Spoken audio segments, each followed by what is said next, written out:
May global technical glitch or issues na nangyayari sa araw na ito na kung saan affected ang mga bangko, ang airlines, ang supermarkets, ang businesses, ang mga Microsoft users, mga news at saka media.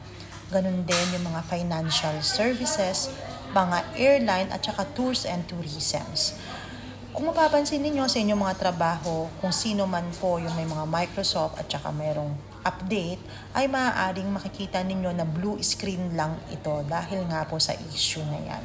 Maaari naman daw masolusyonan ito as per Microsoft sa pamamagitan ng pagre-reboot ng mga system one by one or computer by computer.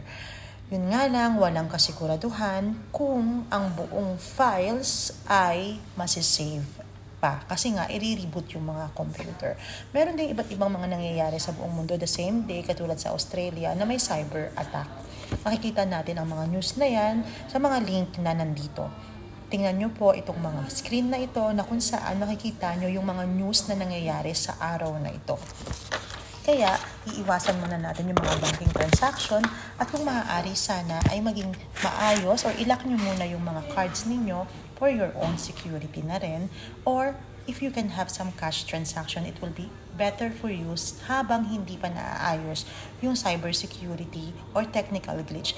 You can still be safe. Don't worry. Your bank is still safe. Your data is still safe. Kaya wag kayong matatakot. Kasi yung ating mga bangko naman, yung ating namang mga financial institution have their own backup every single day. Bigyan lang natin sila ng isang araw at relax lang muna tayo sa ating mga internet connection para naman po ay maging maayos at bigyan natin sila ng pagkakataon na matapos yung kanilang mga updates at makapagtrabaho naman tayo ng mas maayos. Maraming salamat po.